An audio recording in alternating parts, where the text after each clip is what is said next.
ഒരിക്കലൊരു മരം വെട്ടുകാരന് കാട്ടിൽ നിന്നും 2 തത്തക്കുഞ്ഞുങ്ങളെ കിട്ടി. നല്ല അഴകുള്ള 2 കുഞ്ഞുങ്ങൾ. ഇവയെ വിറ്റാൽ നല്ല വില ലഭിക്കുമെന്ന് അയാൾക്ക് തോന്നി. മനോഹരമായ 2 കൂടുകൾ സംഘടിപ്പിച്ച് തത്തക്കുഞ്ഞുങ്ങളെ അതിലാക്കി വിൽപ്പനയ്ക്കായി അയാൾ നഗരവീഥിയിലൂടെ നടന്നു. പലരും തത്തയെ വാങ്ങാനായി അയാളെ സമീപിച്ചെങ്കിലും ഉയർന്ന വിലയായതിനാൽ അവരൊക്കെ പിന്മാറി. അവസാനം ഒരു തത്തയെ ആ പട്ടണത്തിലെ ഇറച്ചി വിൽപ്പനക്കാരൻ വാങ്ങി തന്റെ കച്ചവട സ്ഥാപനത്തിൽ വളർത്താൻ തുടങ്ങി.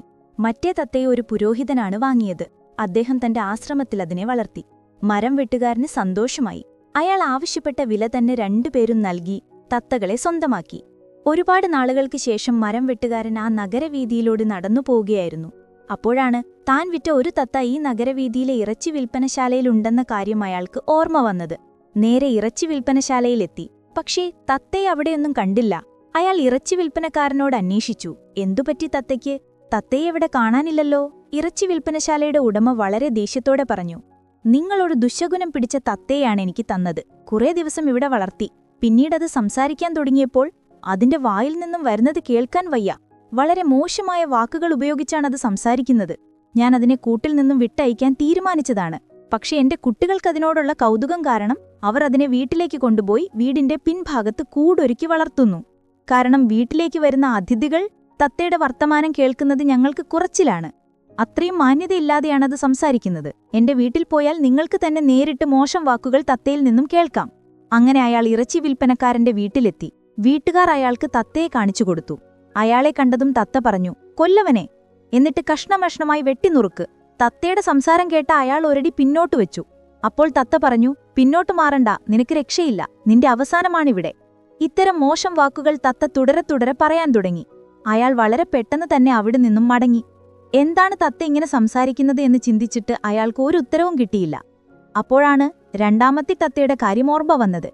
താൻ വിൽപ്പന നടത്തിയ 2ാമത്തെ തത്തയുടെ അവസ്ഥ എന്താണെന്നറിയാൻ അയാൾ പുരോഹിതന്റെ ആശ്രമത്തിലേക്ക് പോയി. അവിടെ ആശ്രമ കവാടത്തിനരികിൽ ഇളകിയാടുന്ന കൂട്ടിൽ തത്ത സുഖമായിരിക്കുന്നു. അയാളെ കണ്ടപാടെ തത്ത പറഞ്ഞു, സ്വാഗതം, നിങ്ങളെ ദൈവം അനുഗ്രഹിക്കട്ടെ. ആയുസ്സും ആരോഗ്യവും നിങ്ങൾക്ക് ലഭിക്കുമാറാകട്ടെ. നിങ്ങൾ വന്നതിൽ വളരെ സന്തോഷം. ഇങ്ങനെയുള്ള നല്ല മധുരമുള്ള വാക്കുകൾ തത്ത പറയാൻ തുടങ്ങി. അപ്പോഴേക്കും പുരോഹിതൻ പുറത്തേക്ക് വന്നു. തത്തയെ തനിക്ക് വിൽപ്പന നടത്തിയ ആളെ കണ്ടപ്പോൾ പുരോഹിതന് സന്തോഷമായി. നിങ്ങൾ നൽകിയ തത്ത വളരെ നന്നായി സംസാരിക്കുന്നു. ഇതിന് ഞാൻ നിങ്ങൾക്ക് നൽകിയ വില എത്രയോ കുറവാണെന്ന് എനിക്കിപ്പോൾ തോന്നുന്നു. ഇത്ര നല്ലൊരു തത്തയെ നൽകിയതിന് പുരോഹിതൻ മരം വെട്ടുകാരനോട് നന്ദി പറഞ്ഞു. അയാൾ പുരോഹിതനോട് യാത്ര പറഞ്ഞവിടെ നിന്നും മടങ്ങി. ഒരേ കൂട്ടിൽ നിന്നും കിട്ടിയ 2 തത്തകളും പരസ്പര വിരുദ്ധമായ സ്വഭാവങ്ങൾ കാണിക്കുന്നതിൽ അയാൾ അത്ഭുതപ്പെട്ടു. എന്തുകൊണ്ടാണ് ഇങ്ങനെ സംഭവിച്ചത് എന്ന ചിന്ത മാത്രമായി അയാളുടെ മനസ്സ് മുഴുവൻ. വളരെ പെട്ടെന്ന് തന്നെ അതിന്റെ കാരണം അയാളുടെ മനസ്സിലേക്ക് ഓടിയെത്തി. 2 തത്തകളും വളരുന്ന സാഹചര്യവും കേൾക്കുന്ന വാക്കുകളുമാണ് അതിന് കാരണമെന്ന് അയാൾക്ക് ബോധ്യമായി. ഇറച്ചി വിൽപ്പനശാലയിലെ സാഹചര്യങ്ങളിൽ വരുന്ന വാക്കുകളാണ് 1ാമത്തെ തത്ത പറയുന്നതെങ്കിൽ പുരോഹിതന്റെ ആശ്രമത്തിലെ സംസാരങ്ങളാണ് 2ാമത്തെ തത്ത അനുകരിക്കുന്നത്. ജീവിതത്തിന്റെ വ്യത്യസ്ത സാഹചര്യങ്ങളിൽ വളരുന്നതിന്റെ അവസ്ഥകൾ ആലോചിച്ച് അയാൾ തന്റെ വീട്ടിലേക്ക് മടങ്ങി. 1. എല്ലാവരും ശുദ്ധ പ്രകൃതിയോട് കൂടിയാണ് ജനിക്കുന്നത്. എന്നാൽ വ്യത്യസ്ത സാഹചര്യങ്ങളാണ് ഓരോരുത്തരുടെയും ജീവിതത്തെ വിഭിന്നമാക്കുന്നത്. വളരുന്ന സാഹചര്യങ്ങളും കേൾക്കുന്ന വാക്കുകളും സ്വഭാവം രൂപപ്പെടുത്തുന്നതിൽ വലിയ പങ്ക് വഹിക്കുന്നു. 2. വളരുന്ന ചുറ്റുപാടുകളെക്കുറിച്ചും കേൾക്കുന്ന വാക്കുകളെക്കുറിച്ചും ശ്രദ്ധാലുവായിരിക്കണം. നല്ല കാര്യങ്ങൾ മാത്രം സംസാരിക്കുകയും നല്ല കാര്യങ്ങൾ മാത്രം കേൾക്കുകയും ചെയ്യാൻ ശ്രമിച്ചാൽ സ്വഭാവവും നല്ലതായി മാറും. 3.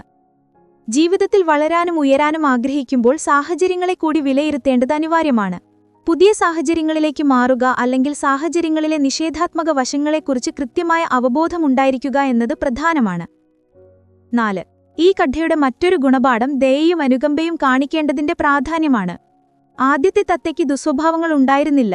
അത് വളർന്ന സാഹചര്യമാണ് അതിനെ അങ്ങനെ ആക്കിയത്. ആരെയും ഒന്നിന്റെ പേരിലും കുറ്റപ്പെടുത്തരുത്.